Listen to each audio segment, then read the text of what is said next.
Hi, I'm Megan Price, and welcome to the NBA Carousel, a Sideline Sports Network production, proudly sponsored by Score, No Score app available for download in the Apple and Google Play Store. Also sponsored by Manscaped, and check out the Inscriber online magazine where you can get all your culture, technology, and sports news provided by Sideline Sports.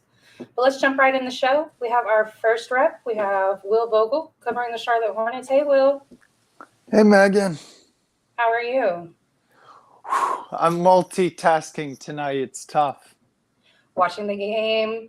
Both games. Both Got games. two games Okay, to so watch.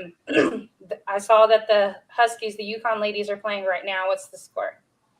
I don't know. It's halftime. I think we're leading. Okay. But the problem is, I know this is an NBA show. Dota has 2 fouls, and our big center just hurt her wrist. Oh, no. So, yes. You hate hearing that. Yeah. Well, let's talk a little bit of Hornets. Tell me what you guys have going on. So we played the Pelicans, Knicks, Jazz, and Nets this week. All right.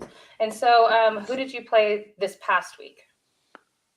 The first game we played is the Pelicans, and that was first off, before I get to that game, we signed Isaiah Thomas for the rest of the year, which is a huge. He's been awesome off the bench. He has been killing it. Absolutely. I've seen a couple of games where he's had double digits in scoring, and I know that's definitely going to help make up for some of the problems that you guys have going on over there. Let's talk about the score on that game was 106-103, and let's delve into that one a little bit real quick.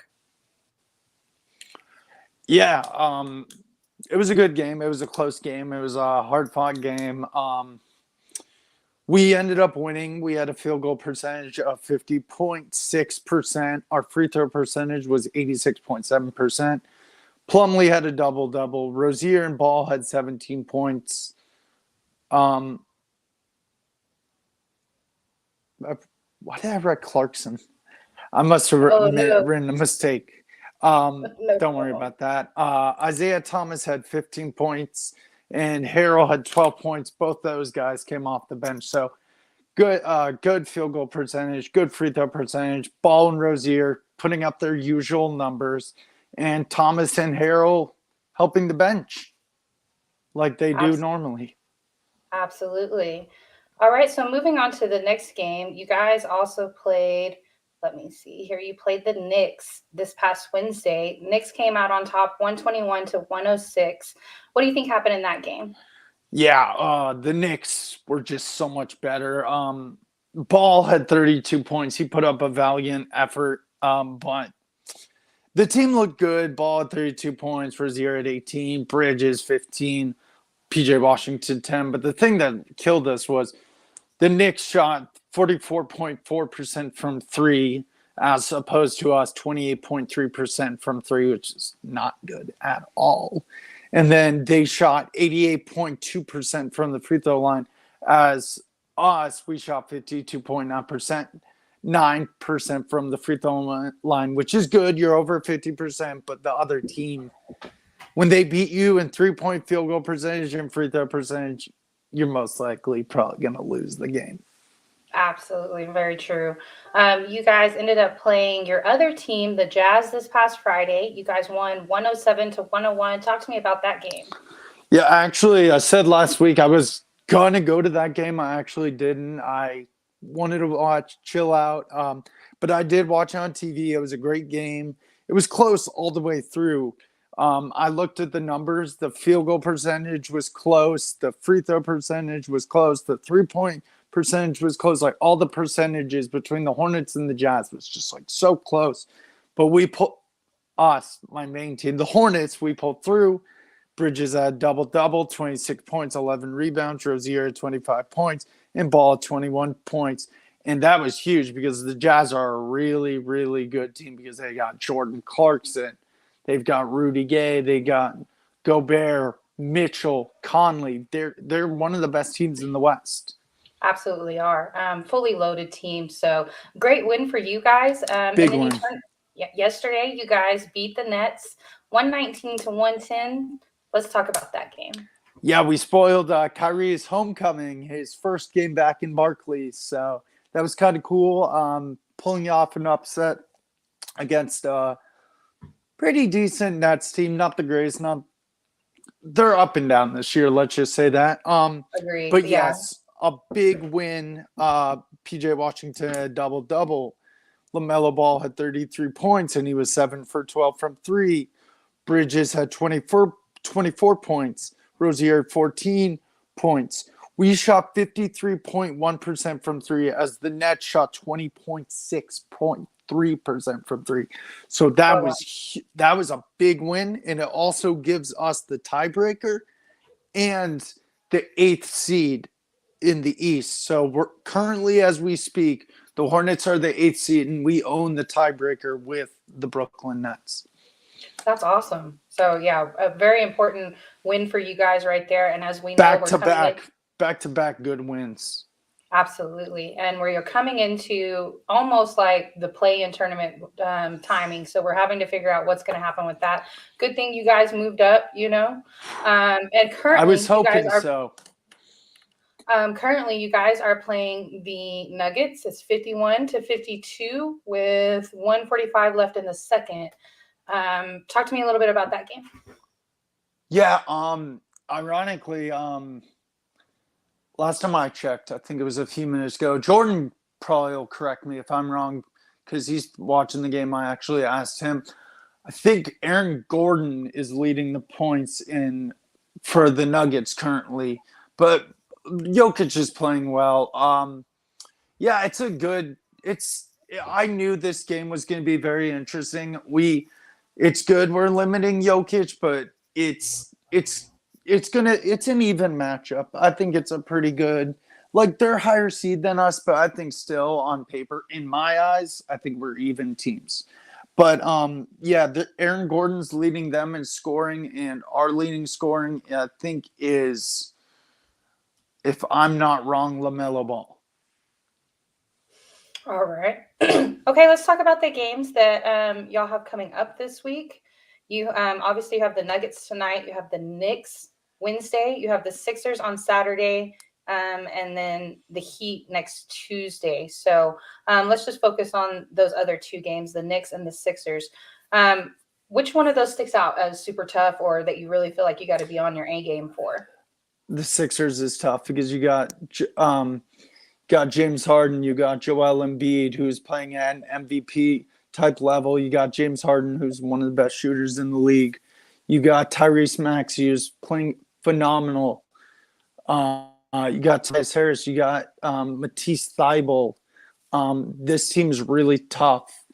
And then the Knicks, of course, they're still finding out who they are. They got Obi Toppin, They got RJ Barrett, Mitchell Robinson. They're still finding out who they are.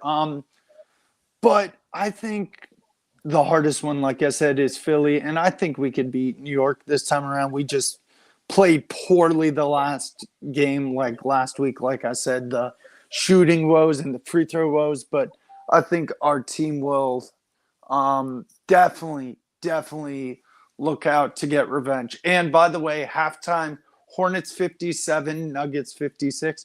But as I was saying about the Knicks, we definitely want to shoot better and play better than we did last week. We don't want a result like last week. Absolutely agree. Well, good luck on your games this week, Will.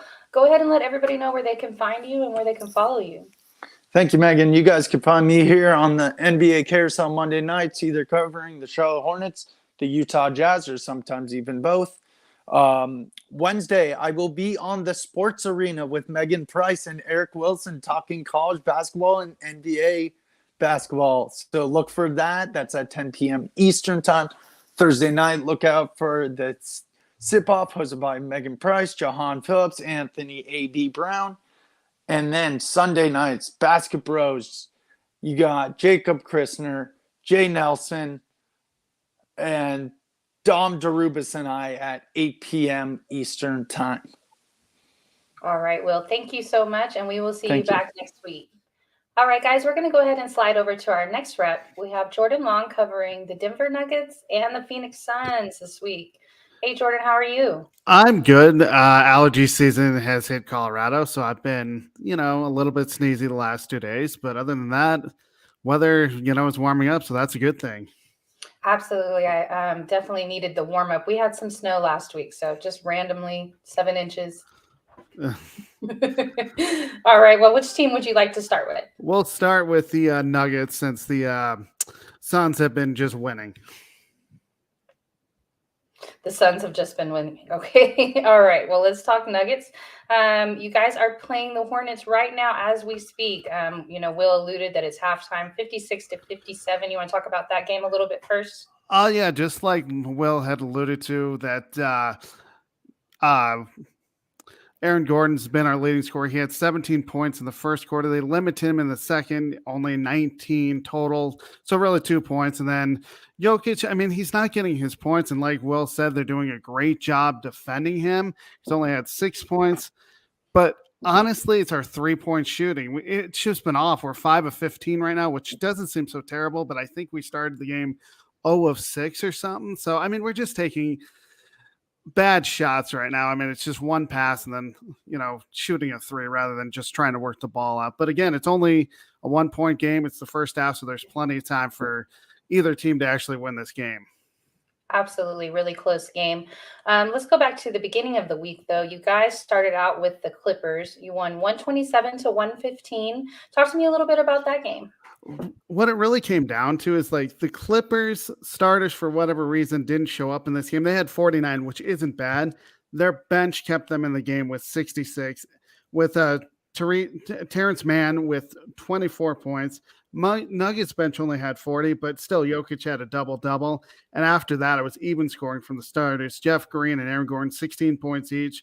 Monte Morris, 15. Barton, 10 points. But if you look at it, the threes is what ended up helping us win that game. We hit 16. They ended up hitting 10. Absolutely. All right. And then your next game, you guys played your other team, Phoenix. Phoenix ended up winning 140-130. This game was on Thursday. Talk to me about what happened in this game. Couldn't stop Devin Booker. That's basically what happened. He had 49 points, and there was a story that I heard from the Denver media that supposedly the only reason why he went off, and I don't know why this would matter to him. He looked up and they had the wrong name. They had the Kings, or was it the Kings? Or they had some guy that was not on the team. I think it was a Clippers guy, since we played them the night before, or 2 nights before. They had the wrong lineup. So instead of getting, upset at that, he just got upset that we didn't have the right name, which a lot of players would, brush that off. That apparently made him mad, and he went off for 49 points. Yes, 49, 10, and 4. So I guess he just wanted to make sure y'all knew what his name was. Even though that we mostly know who his name was because we got swept by him in the playoffs. But if you really look at it, they didn't really contain Jokic. He had 28 points, Gordon 21, but really not much production after that. Barton 17, Morris 15, Jeff Green 11.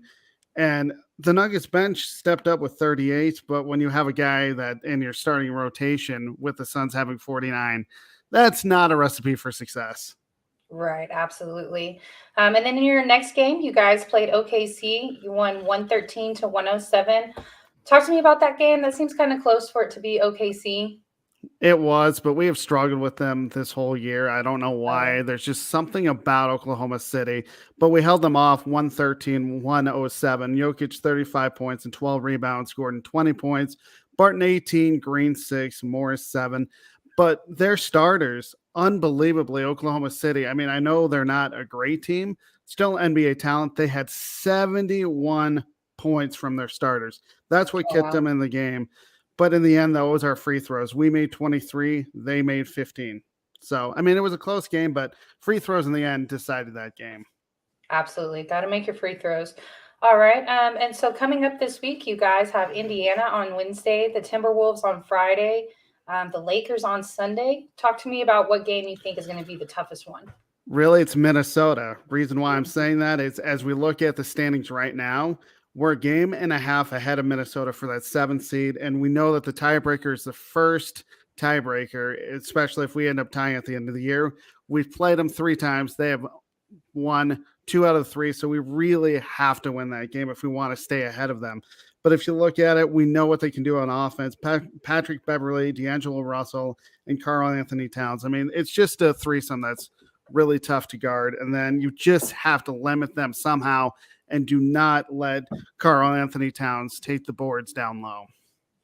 That's going to be tough. They're pretty hot right now, but I think you guys will be able to do it. Have we heard anything about Jamal Murray yet? I have heard that he's not. Last I heard, he was going into the G League, and now they're refuting that says he's not quite ready. So a lot of what I'm hearing is he may not suit up at all this year. I've also heard that Michael Porter Jr. is down in the G League, so maybe there's a possibility we'll see him back. Okay.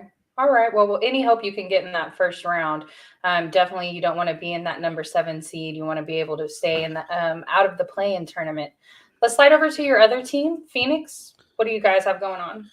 Well, on Wednesday, we had a pretty tough game against Minnesota. Actually entered the fourth quarter down 88-83 and outscored them 42-28 in the fourth. So DeAndre Ayton, 35 points and 14 rebounds, and Booker 28. But, I mean, again, you have Karl Anthony Towns and Anthony Edwards leading that team. Still a tough team.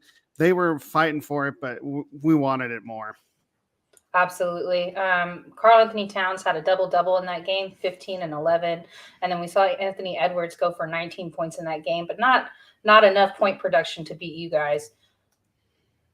No. And then Thursday, obviously, we just talked about the Nuggets game, but I want to point out that that was actually Chris Paul's first game back, and he actually had a double-double, 17 points and 13 assists, and that actually definitely went a long way for the Suns, as we talked about with Devin Booker. Absolutely. You guys beat the Sixers yesterday, 114-104. And this was definitely a possibility preview of what's going to happen in the playoffs, maybe a finals preview. Not really sure. It's going to be probably going to be you guys and one of those first 5 teams over there in the East. It's just so close. But what did you think about this game, and what do you think about having to play them in the playoffs? Well, we beat them 114-104. Really close game. We were behind for a little bit and then came back. But it'll be a tough matchup, especially if we match up with them because of Joel Embiid. I mean, the guy had 37 points and 15 rebounds. I mean, DeAndre Ayton tried his best to guard him, but you're not stopping him. Ayton on his own right had a double-double of 14 points and 12 rebounds. I think if we see them in the finals, it can be like last year against the Bucks. You have to play them pretty well or they'll get physical on you. And we saw last year in the playoffs, especially in the finals, we couldn't maintain their physical play. And I just think we might be in a load of trouble, especially if we get there and we have to play the 76ers or the Milwaukee Bucks. But the thing is, though, we would have home court advantage. Right. And what did you feel about what you saw out of Chris Paul?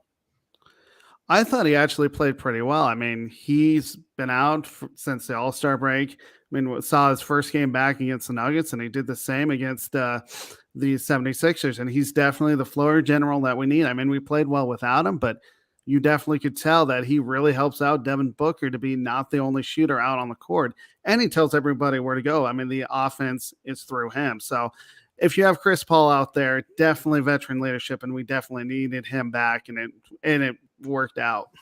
Absolutely. You guys face the Warriors on Wednesday, the Grizzlies on Friday, OKC on Sunday.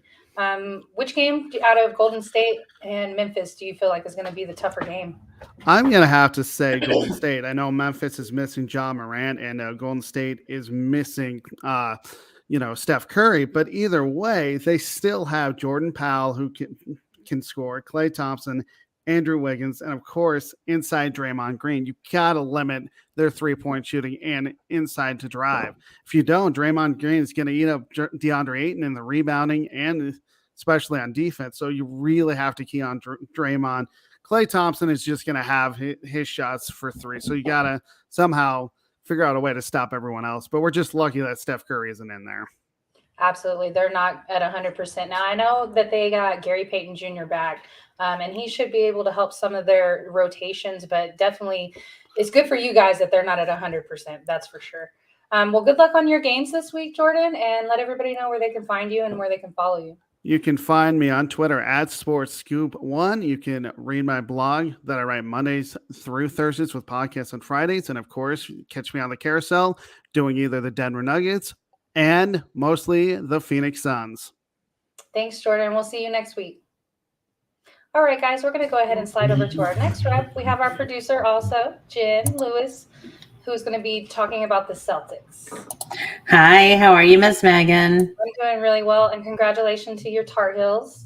Thank you. I'm excited. I'm not going to lie. I think low-key we can win it. I really do. But I'm not trying to jinx it. Right. You guys really surprised. But absolutely congratulations on that. It's been a while since we talked about the Celtics. You guys are on a run right now. Y'all made the number 1 seed. Yes, we have. I'm really excited. And what's really popping is our defense has been number 1 the entire season. So number 1 in the entire league. Our offense is now catching up, especially over the last 2 months. Since January, the end of January, Boston is 22-3 and with an offensive rating of 120.4. In March alone, the rating has spiked to 124.5. So, I mean, we're just on fire. And I know, I remember you and I discussed it at the beginning of the season that Boston was going to be slow. But I even said then, I was like, we're going to gel. I said, but honestly, this has exceeded my expectations. I thought we would get into the play-in tournament. I thought, but who expected them to do this? Seed? Yeah. Right, yeah. You know what I like out of it the most is that, Marcus, I think what he said, it was the truth. I mean, it was, when you're going up against y'all's offense, you knew who was going to have the ball. It was going to be Tatum. It was going to be Brown. They knew where the ball was going to go every single time, and it was predictable. Yes. So, I think what he said was true, and it just lit a fire under y'all. Yeah, I do too. And I think you and I have discussed this in our chat that Marcus going off on everybody at the end of December. Right.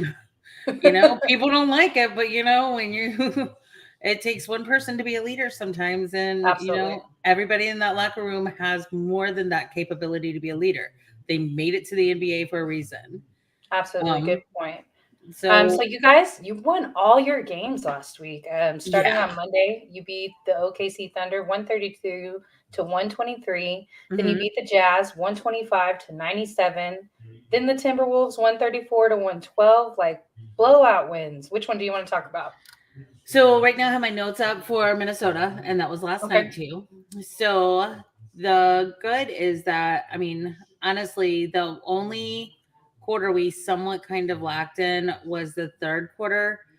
And that's when, actually the fourth quarter, third and fourth, we kind of slowed down a little bit. But I don't know if that was intentional or what.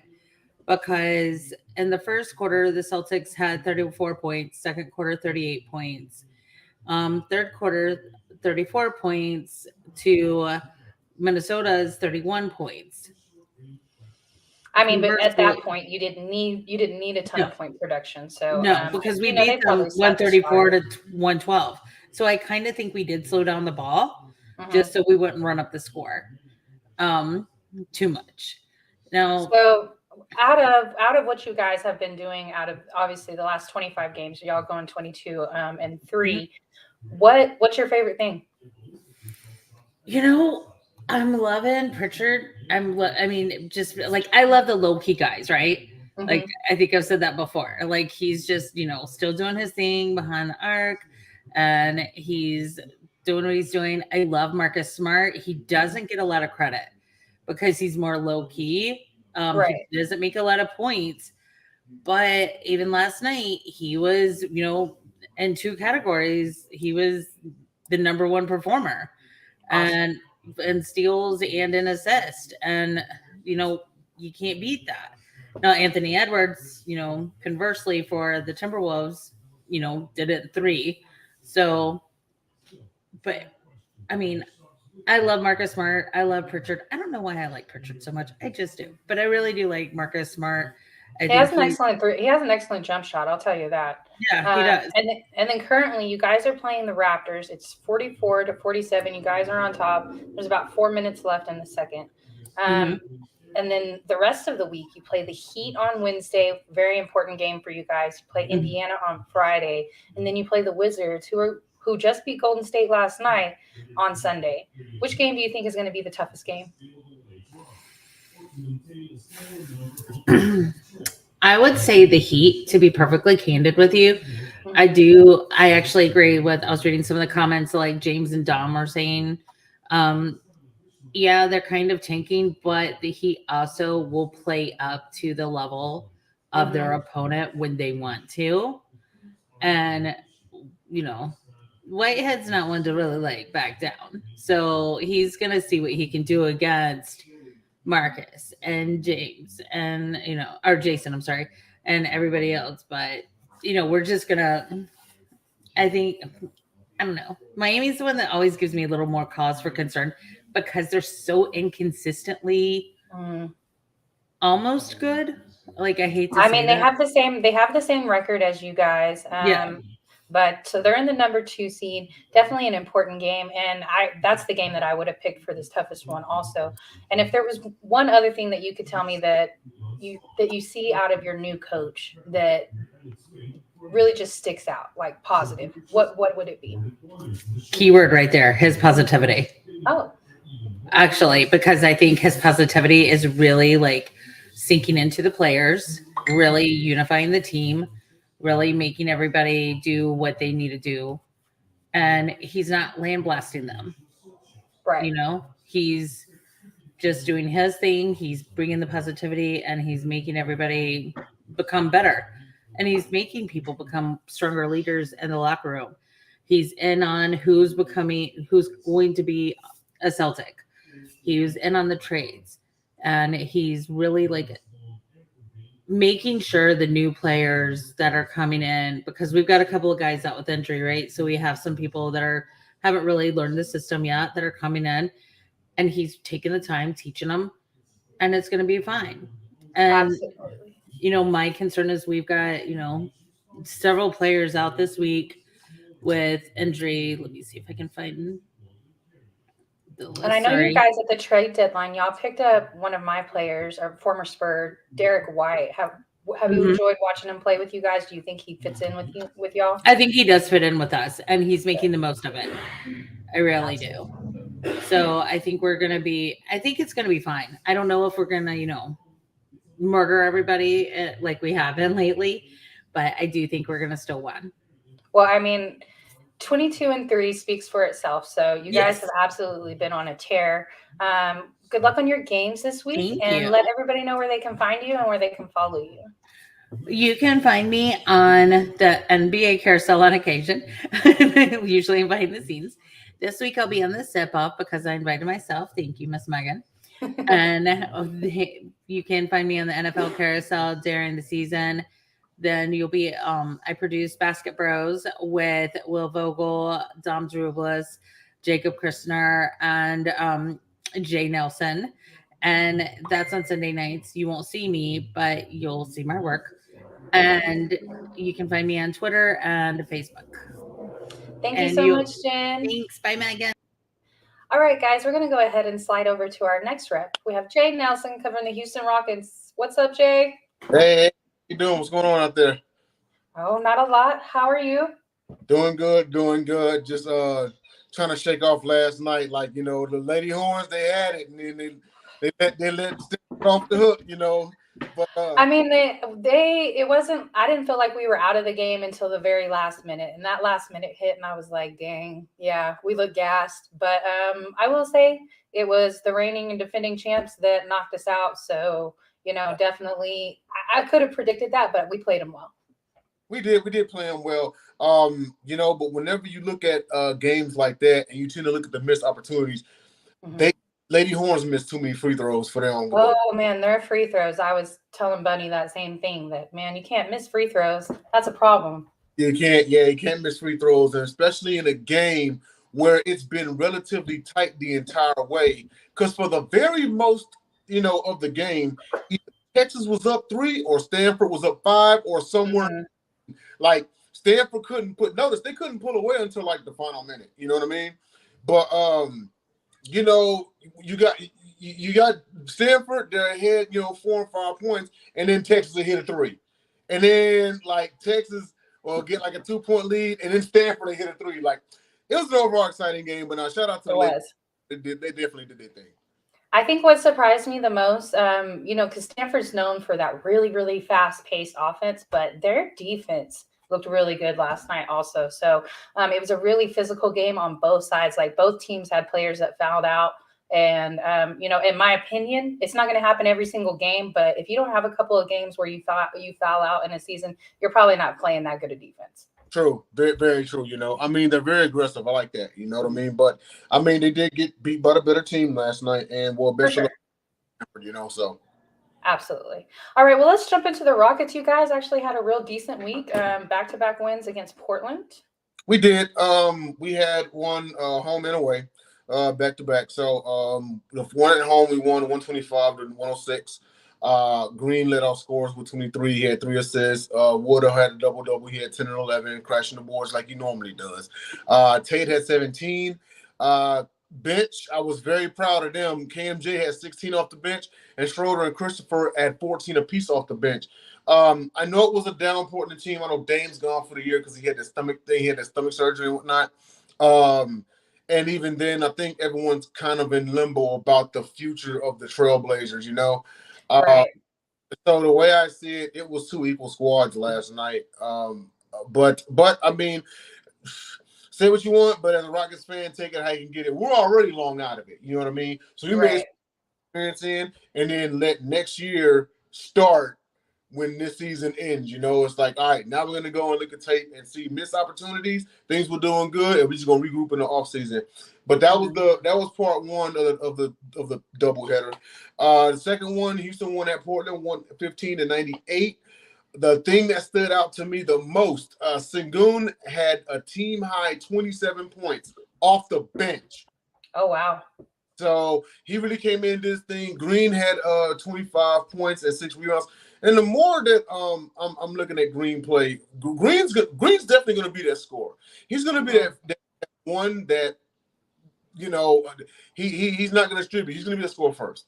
Mm-hmm. He's going to be a scorer first, definitely. Especially seeing him, he went off for like 32 the other night, and what was his career high. But he's definitely been up steam and whatnot, and getting well adjusted to the offense. Schroeder had 10 points off the bench, so still beat up on a team that's about equivalent to us, but it is what it is. We take it how we can get them.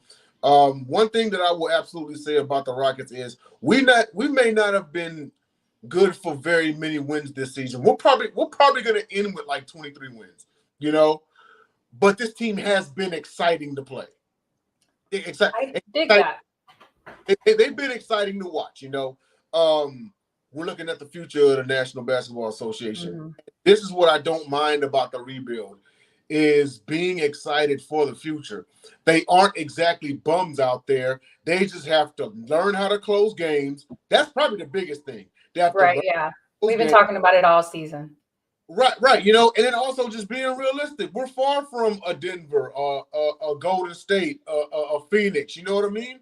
But I definitely see the Rockets as a play-in tournament team. Definitely. Okay. And then coming up this week, you guys have, tonight, the last Texas showdown, the Spurs and the Rockets, and it is in Houston. Game started about 30 minutes ago. And it's 35-31 right now with the Spurs on top. And there's about 1:15 left in the first quarter. So still a ton of basketball to play. Best of luck to you, but I think we catch it. Well, we talked about this. It could go either way. You know what I mean? No, it can go either way. When I say that I think we'll catch it, it's 2 not great teams playing. So it's okay. But I think DeJounte has just been hitting triple doubles left and right lately. So I think that's what gives us the edge right there. Absolutely. And I don't think if you noticed this, but I'm gonna bring something to light, maybe brighten your spirits a little bit.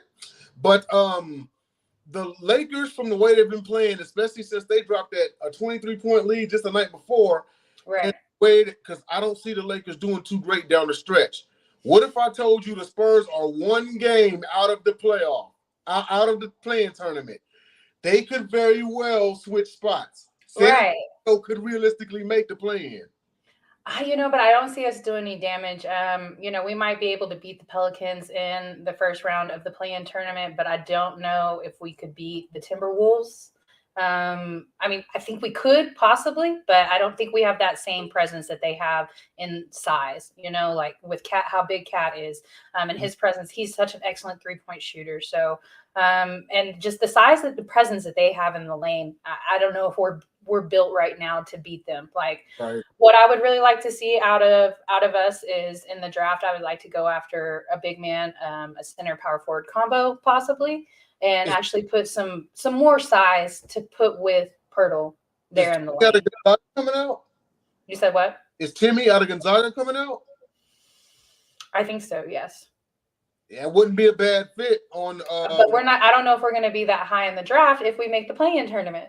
True. That is true. So 6-1, half a dozen another, it's all depending on other teams' needs and whatnot. But you know what? Here's the thing about Timmy. When you see him play ball, I see the Spurs. I see the fundamental. He's not flashy. He's got size. He's the paint and gets the job done. I'm not saying if he goes to the Spurs, I'm not sitting here saying the man's the next Timmy. I'm just saying he would fit in Pop's system. I feel that we already have a Gonzaga person on our roster. We have Zach Collins, who he's excellent from the 3-point line as well. But he's going to have to watch his playing minutes. Like he can't play more than probably 15 to 20 minutes at the most, in my opinion. You just want to preserve him and keep his health because he hasn't had it in so long.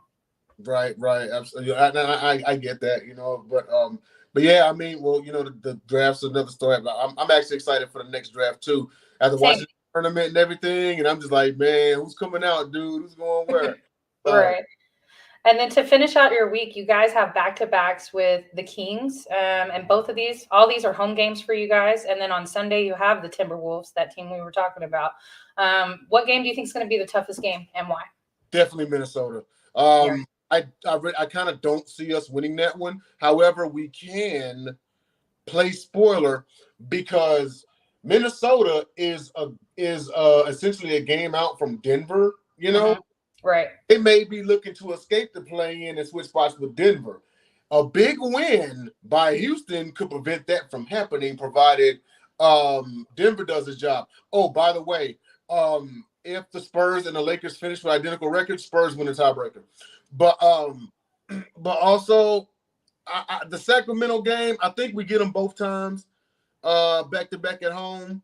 I think we get them both times. I'm not going to guarantee anything, but for the very most part, I feel good about getting them, but the Minnesota game definitely going to be the toughest. Definitely going to be the toughest. But from the way the Rockets have played all year and, seemingly and surprisingly hanging with these contenders, I surprisingly see it a good game. If we drop, it's because Cat went loose, in which he's going to get loose. You know what I mean? Right. But it definitely would be a great win. Most of our final games are at home anyway, So yeah, we'll just see what happens. But I can see. I'm gonna pick tonight, of course. But I say between tonight and Minnesota, and at the end of Minnesota, I say we go 2-2. 2-2. So you think you're gonna be able to beat the Kings? Is what you're saying? Yeah. So I was saying what I said 2-2. So actually 3-1. So of course I'm gonna pull for tonight. And the rest of the time, but I think we get Sacramento twice. Minnesota, I expect to drop. Of course, I'm pulling for them. Okay. We could realistically go 3-1.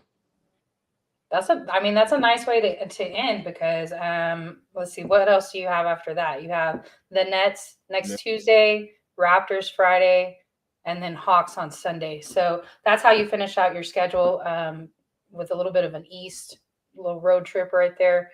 And I don't think y'all are beating the Raptors, and you're probably not beating the Nets. So your wins are going to have to come from the Kings is what it's looking like, and not my Spurs. Yeah, pretty much. Actually the Hawks are they're 10th in the East, but they're 3 up on the Knicks, so we wouldn't exactly be playing spoiler. Brooklyn, if we can surprise them, we can maybe have them drop a spot, but we'll most definitely see. I'm excited to see what would happen with the Brooklyn game, but of course, we got to get through this week first and see what happens. Cat versus Wood. I like the matchup.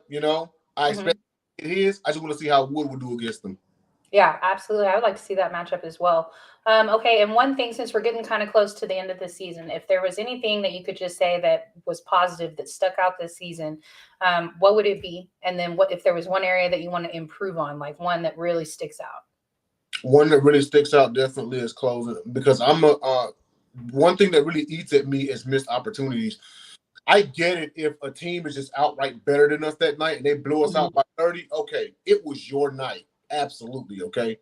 But knowing that we had them down to the last 5 minutes or the last 10 minutes or quarter, and we just ran out of gas, I count that as a missed opportunity. That's why at 20 wins, we realistically could have 32 wins. I mean, so do you feel like that comes from laziness and from the coach not being as, disciplined as he needs to be, or are you happy with Stephen Silas? I'm happy with Stephen Silas. I think ultimately it's inexperience. You know what I mean? Because you look at Stephen Silas and then you look at, okay, say for example, if we're playing, the Bucks, you know what I mean? Obviously, he's going to know how to make those adjustments and say, look, guys, you know what I mean? These guys are a tough bunch, but let's go ahead and readjust and finish them out. Whereas with Houston, they don't have the experience to kind of like adapt. You know what I mean? You know what I'm saying? Mm-hmm. So, but most definitely definitely what we should keep is the energy. I see the energy that boys out there.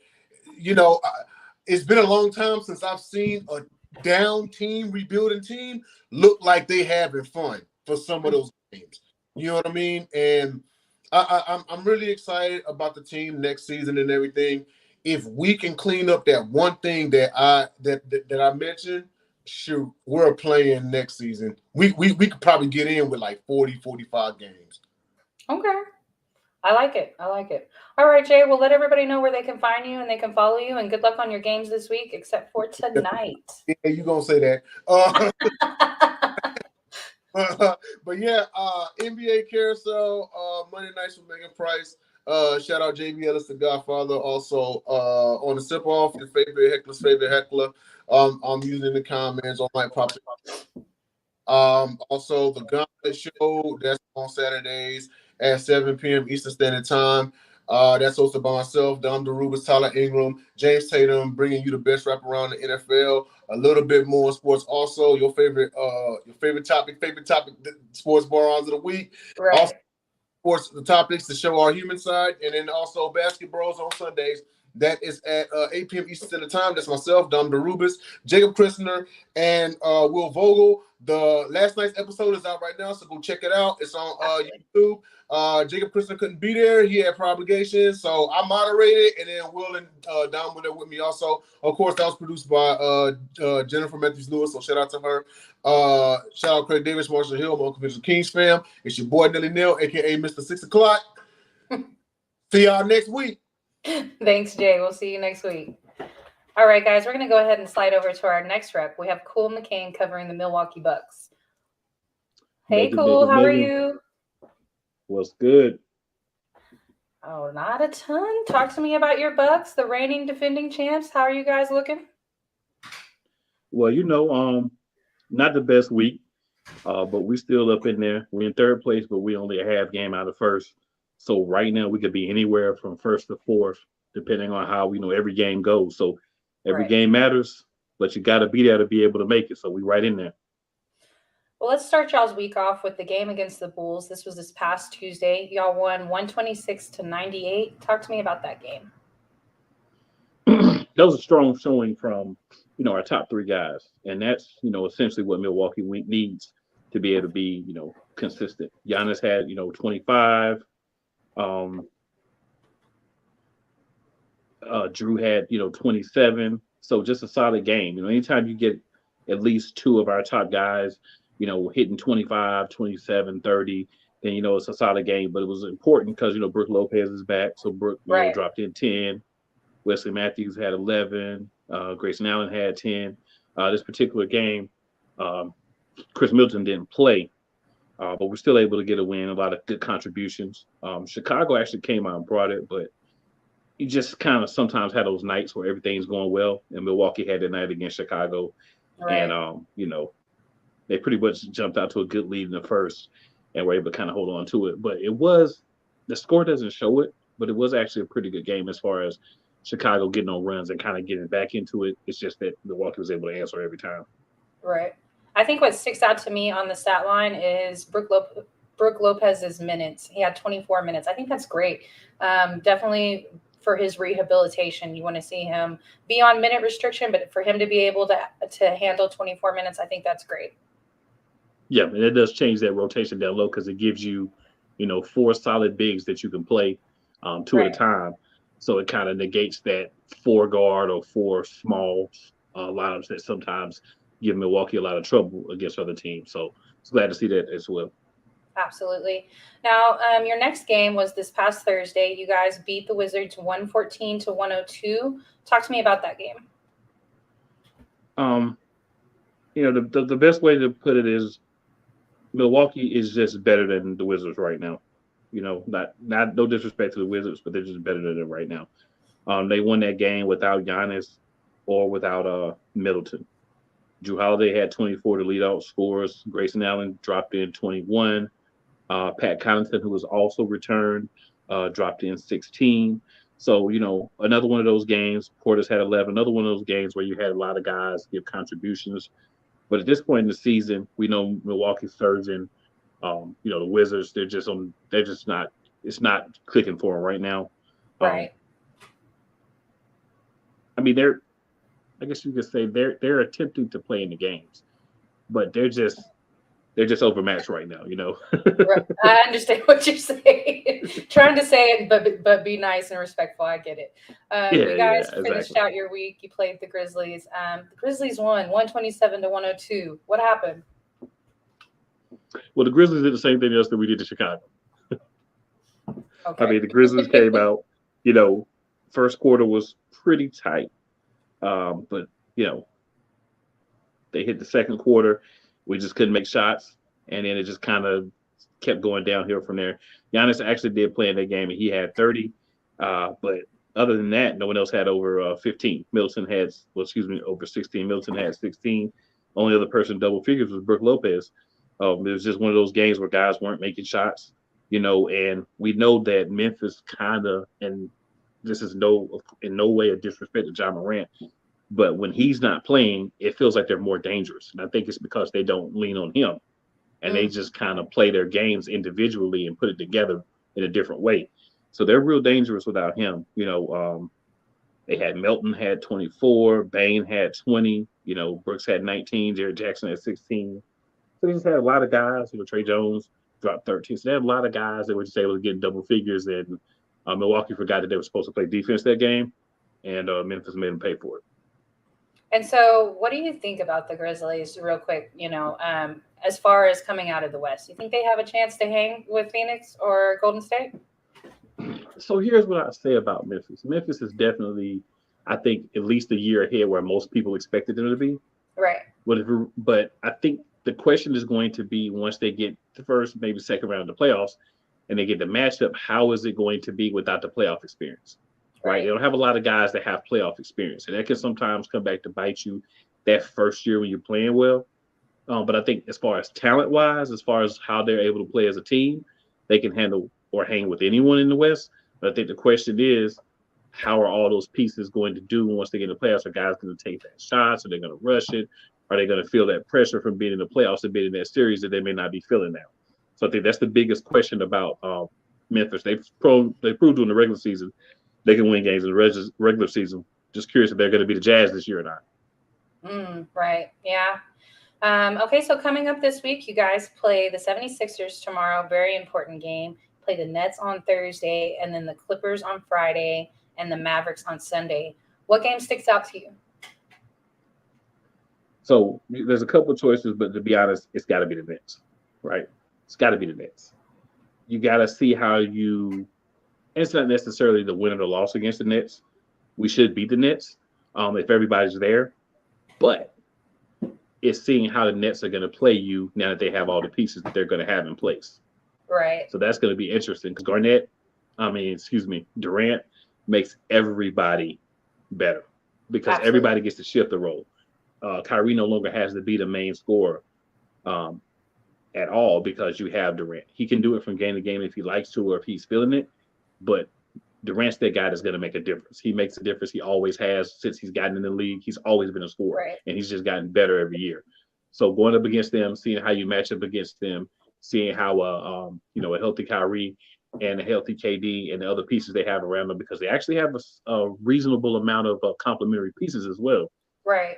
How they play together and how you match up against that, because I've said it, before, the Nets with those two guys and the other pieces, they may be a playing game team. They're going to beat whoever they're going to play in the play-in because in one game, it's going to be hard to beat them. And then it's going to be a matter of matching up against them whenever you face them, if you face them in the playoffs. That first round, yeah. Ooh, tough. Or even that second round, because they're probably going to get out of that first round. I tend to agree. KD's that Longhorn legend. We love him. He needs to work on his hygiene, but you know what? When it comes to basketball, he's pretty good. Yeah, we just need him to get a brush and some lotion. It would be good. Absolutely agree. Well, good luck on your games this week. Cool. Let everybody know where they can find you and they can follow you. Thank you so much for coming through. No doubt. And good luck to you as well. Y'all might take those Lakers out for that last spot. I mean, I hope so. I would love to do that for sure. It's real close, but you can find me, of course, here on Monday nights with you as well on the Sip Off on Thursday nights, Friday nights, Interactive Sports Talk, playcallersportstalk.com, 7 p.m. Eastern Standard Time. And then, of course, you'll see me pop up on some of the other Sideline Sports Network shows from time to time. And then you can follow me on Twitter at Cool McCain. And congratulations to your Tar Heels. Yes, ma'am. Appreciate that. Thanks, Cool. We'll see you next week. All right, guys, we're going to go to our last rep. We have Dom DeRubis repping the K drip. I got the K drip. It came in the mail from the Philippines. It was $30. When are you going to give me the Jersey Connect? You can't have it, but you can be the go-between. I'll get you whatever you want. I'll send you the link. Okay, that's fine. That's fine. That's fine. Okay, well, talk to me about your team. What do you guys have going on right now? It was literally almost a perfect week. We only won one game, but every game we didn't lose a single game by more than 5 points. Last Monday, that's what I love to see. A bunch of hard-fought losses. It just, I mean, does it kind of suck losing to the Blazers without Dame? Sure, because we could have beat them. But I'm not mad about losing ever. At this stage in the season, we're still right down there in the bottom three. At absolute worst, we'll end up with a top 5 picks. So we're looking at either Pablo Banchero or Jamari Smith or 7-foot me, aka Chet Holmgren. Right. That poor man, he's got to put on some weight. Like I still worry about KD's weight, and I think that's part of the reason that he gets hurt so much. I agree. It's just because he's all bones and organs.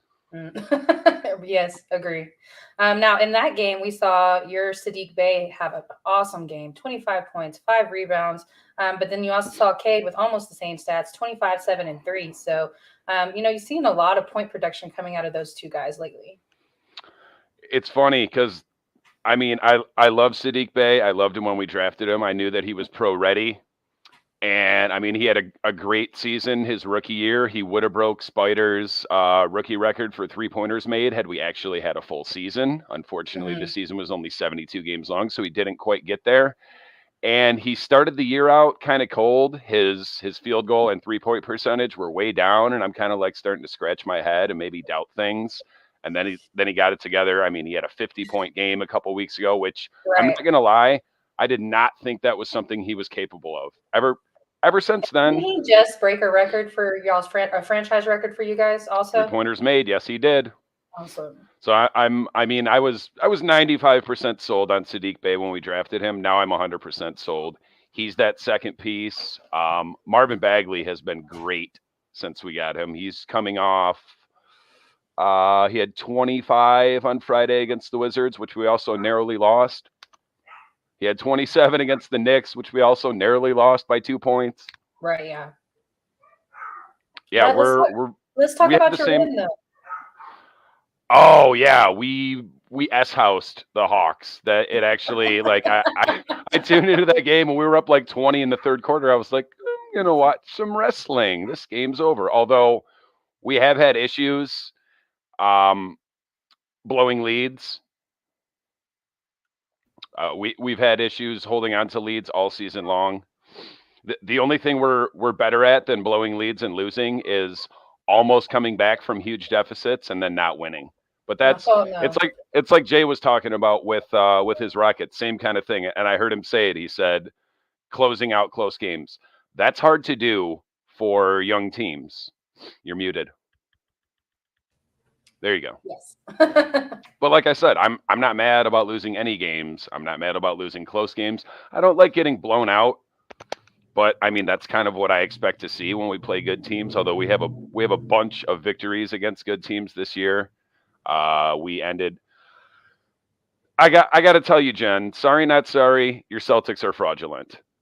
Oh no, they just got the number 1 seed. How are you gonna hate? Yeah, handed to them by the Heat. Like, here, we don't want this. We don't want to play the Nets in the first round. Here, Right. Boston, you do it.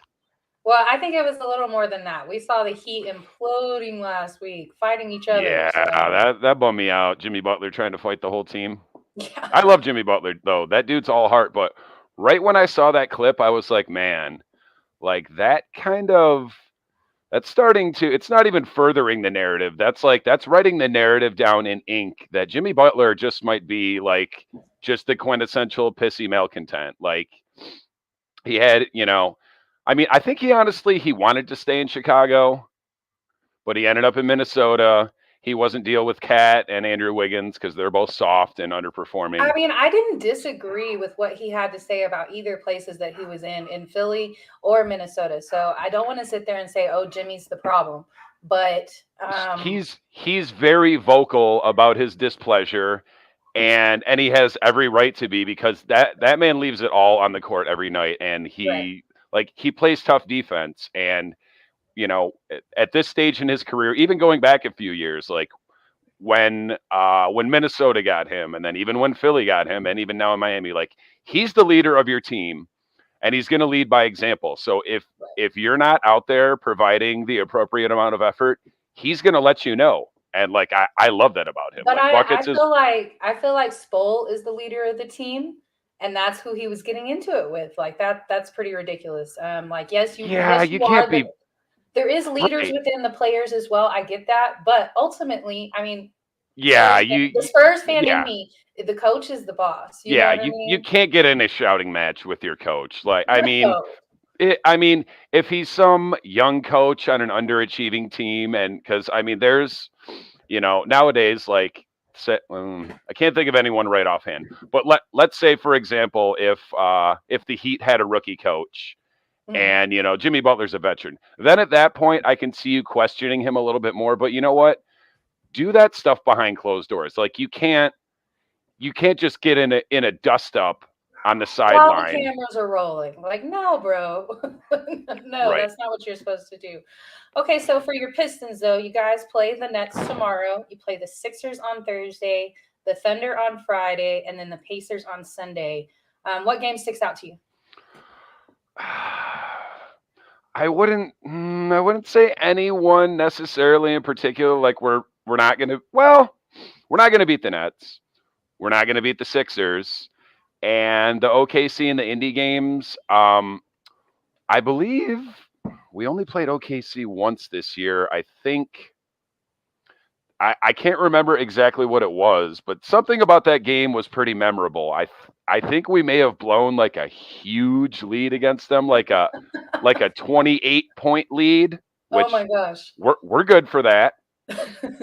And then Indy is one of those teams. They're a few games ahead of us in the standings, but I think we are a lot better team. Plus, I think they pretty much had a fire sale before the trade deadline. Did they not? They did, but they held on to Miles Turner.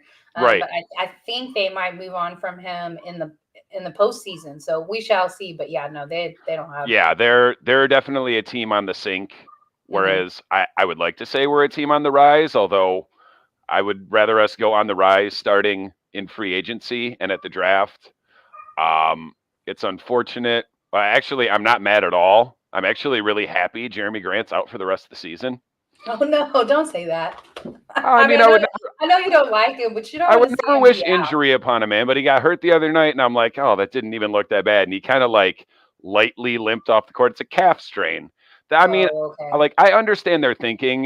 There's what, 7 or 8 games left in the season, so they figure shut him down. Hopefully that doesn't hurt his off-season trade value, because I keep hearing things about Portland and people are like, trade him to Portland for their pick.